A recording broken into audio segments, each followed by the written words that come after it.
آپ صلی اللہ علیہ وسلم نے فرمایا جو ماں باپ کے چہرے پہ محبت اور عقیدت کی نگاہ ڈالتا ہے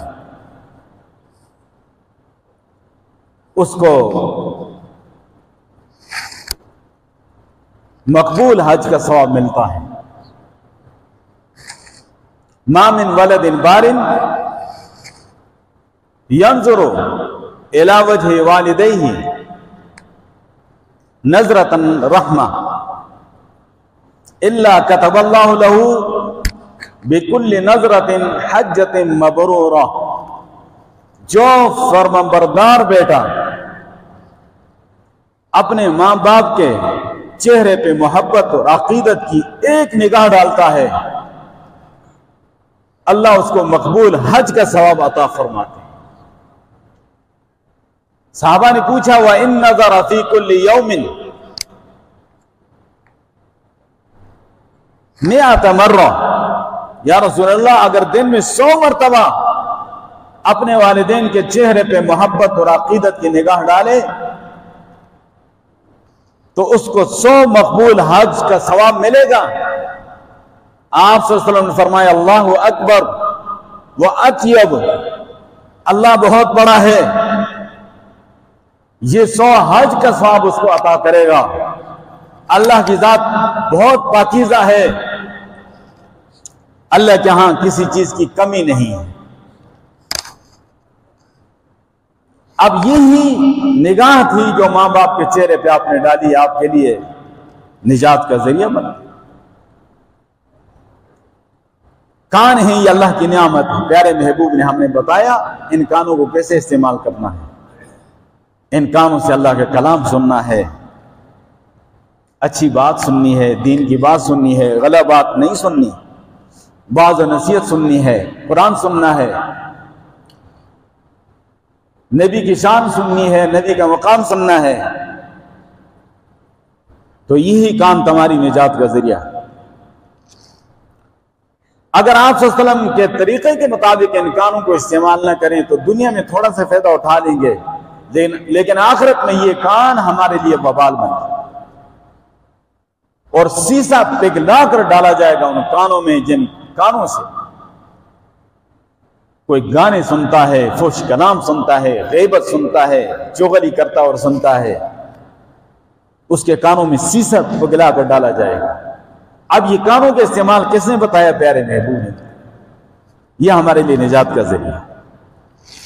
زبان کے استعمال پیارے محبوب صلی اللہ علیہ وسلم نے بتایا کہ اس زبان سے اللہ کا ذکر کرنا ہے، قرآن پڑھنا ہے، درود شریف پڑھنا ہے، اچھی بات کرنی ہے، دین کی بات کرنی ہے، گالی نہیں دینی، فحش کلامی نہیں کرنی، غیبت نہیں کرنی، چغلی نہیں کرنی، کسی کی برائی اور بدخواہی نہیں کرنی اس زبان سے۔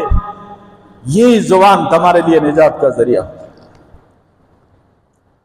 اور اگر اس زبان کو غلط استعمال کیا تو پیارے محبوب صلی اللہ علیہ وسلم نے فرمایا زیادہ تر لوگ زبان کی کاٹ کی وجہ سے جہنم کا ایندھن بنے جو زبان کو غلط استعمال کرتے ہیں۔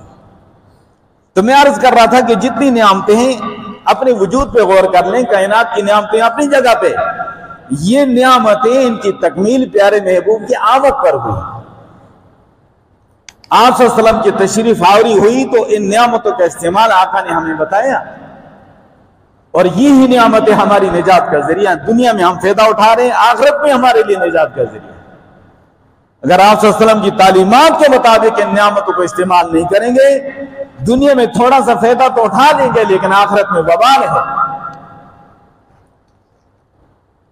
تو اس لیے میں عرض کر رہا تھا کہ اللہ نے جو پیارے محبوب کی صورت میں انعام فرمایا، احسان فرمایا انسانیت پر، یہ سب سے بڑا انعام ہے اور سب سے بڑا احسان ہے۔ اس لیے یہ احسان اللہ نے جتلایا بھی ہے کہ لَقَدْ مَنَّ اللَّهُ عَلَى الْمُؤْمِنِينَ، بے شک اللہ نے احسان کیا، اللہ نے انعام کیا ایمان والوں پر۔ ورنہ بے شمار انعامات ہیں، بے شمار نعمتیں ہیں، اتنی نعمتیں ہیں کہ فرمایا وَإِن تَعُدُّوا نِعْمَةَ اللَّهِ لَا تُحْصُوهَا، تم اللہ کی نعمتوں کو گننا چاہو تو گن بھی نہیں سکتے۔ شکر ادا کرنا دور کی بات ہے۔ مثال کے طور پہ اللہ کی کسی نعمت پہ آپ شکر ادا کریں تو نہیں ادا کر سکتے۔ الحمدللہ، میں نے کہا آپ بھی کہتے ہیں الحمدللہ۔ اب الحمدللہ جب انسان کہتا ہے تو باہر سے سانس اندر جاتا ہے ایک دفعہ، یہ سانس اگر اندر نہ جائے تو انسان کی موت واقع ہو جائے، اور پھر الحمدللہ کہتے ہوئے اندر سے ایک دفعہ سانس باہر کی طرف آتی ہے، اور یہ سانس اگر باہر کی طرف نہ آئے تو انسان کی موت واقع ہو جائے۔ اب صرف الحمدللہ کہنے پہ آپ پہ، مجھ پہ، ہر مسلمان پہ دو مستقل نعمتیں اللہ کی طرف سے ہو گئی کہ ایک سانس اندر گیا اور ایک سانس دوبارہ واپس باہر۔ تو الحمدللہ آپ کہتے رہیں، اس پہ ہر دفعہ دو نعمتیں مستقل اللہ کی اور آپ پہ ہو۔ معلوم یہ ہوا کہ آپ کسی کونے کنارے میں گوشے میں بیٹھ کر ساری زندگی الحمدللہ الحمدللہ کہتے رہے، اللہ کی نعمتوں کا شکریہ ادا نہیں ہو سکتا۔ اتنی بے شمار اللہ کی نعمتیں۔